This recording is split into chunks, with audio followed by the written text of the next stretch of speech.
حاضرین جمعہ، معزز مکرم بڑے بزرگوں، نوجوان ساتھیوں، تمام قسم کی تعریف، توصیف، بڑائی، بزرگی، حمد و کبریائی اس وحدہ لا شریک خالق کائنات مالک ارض و سما کے لیے لائق و زیبا ہے، جو ہم سب کا خالق و مالک اور رازق ہے۔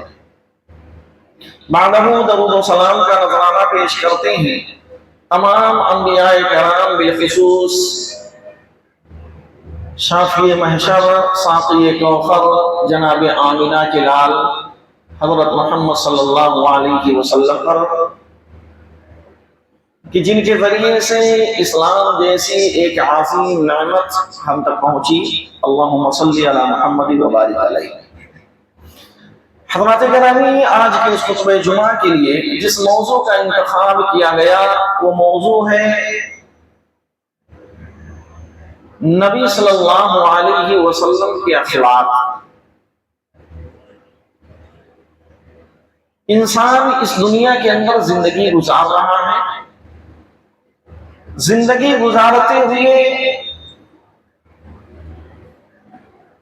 وہ اپنا عمل جو اس دنیا کے اندر لوگوں کے سامنے پیش کرتا ہے،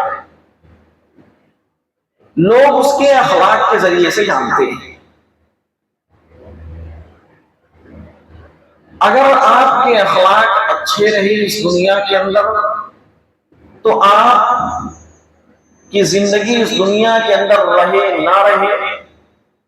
پھر بھی جہاں پر جس محفل کے اندر آپ کا ذکر ہوگا وہاں پر لوگ آپ کی تعریف کریں گے، اور آپ کا ذکر جو ہے وہ خیر کے ساتھ کیا جائے گا۔ جب بھی آپ کا نام آئے گا تو لوگ آپ کے بارے میں یہ گواہی دیں گے کہ فلاں شخص تھے جن کے اخلاق الحمدللہ بہت اچھے تھے، اور وہ اخلاقی اعتبار سے اپنے آپ میں ایک مثال تھے۔ لیکن وہیں پر اگر ایک انسان ایسا ہے جس کے اخلاق اچھے نہیں ہیں، ایک دوسرے کے ساتھ اٹھنا بیٹھنا، ایک دوسرے کے ساتھ جو سلیقہ ہے وہ ساری چیزیں اس کے اندر نہیں پائی جا رہی ہیں، تو وہ اس دنیا کے اندر زندہ رہتے ہوئے بھی لوگوں کے درمیان مردوں کے برابر ہوتا ہے۔ الغرض کہ جہاں پر ایسے لوگوں کا ذکر ہوتا ہے تو لوگ جو ہے اسے برائی کے ساتھ یاد کرتے ہیں۔ لوگوں کا یہ تصور ہوتا ہے کہ فلاں شخص کی کیا بات کی جائے جو ایسا تھا کہ جس کے اخلاق اچھے نہیں تھے، جس کے زبان سے دوسرے لوگ محفوظ نہیں رہا کرتے تھے، جس کے زبان سے ہمیشہ فضول کی باتیں نکلا کرتی تھی، جو اپنے زبان کے ذریعے سے لوگوں کو تکلیف پہنچایا کرتا تھا۔ الغرض کہ ہم اگر یہ دیکھیں سب سے پہلے کہ اخلاق کہتے کسے، اخلاق ہے کیا، تو حدیث میں دیکھیں حضرت نواس بن سمعان رضی اللہ تعالیٰ عنہ نے نبی صلی اللہ علیہ وسلم سے نیکی اور گناہ کے تعلق سے سوال کیا، اور کہا کہ اللہ کے نبی صلی اللہ علیہ وسلم ہمیں یہ بتلائیے کہ نیکی کیا ہے اور گناہ کیا ہے، ہمیں اس کے بارے میں آپ خبر دیجیے۔ اللہ کے نبی صلی اللہ علیہ وسلم نے فرمایا کہ البر حسن الخلق، نیکی یہ ہے کہ تمہارے اخلاق اچھے ہوں۔ اخلاق کا تقاضا یہ ہے کہ جب تم کسی سے بات کرو تو پیار اور محبت کے ساتھ بات کرو، جب تمہاری زبان سے کوئی بات نکلے تو وہ اچھائی والی بات ہو، تو گویا کہ نیکی یہ ہے کہ اخلاقی اعتبار سے تم اچھے ہو۔ اور وہیں پر اللہ کے نبی صلی اللہ علیہ وسلم نے گناہ کے بارے میں بھی بتلا دیا کہ گناہ جو ہے وہ یہ ہے کہ ایک انسان وَالْإِثْمُ مَا حَاقَ فِي صَدْرِكَ وَكَرِهْتَ أَن يَطَّلِعَ عَلَيْهِ النَّاسُ، جب ایک انسان کوئی کام کر لے تو اس کے دل کے اندر ایک خلش پیدا ہو جائے، وہ یہ سوچے کہ یہ جو ہم نے کام کیا ہے یہ غلط ہے، اور اس انسان کو اس بات کا ڈر ہو کہ یہ بات اگر لوگوں کے سامنے عام ہو گئی تو میری عزت نہیں رہے گی، لوگ میری عزت نہیں کریں گے۔ یہی چیز ہے برائی،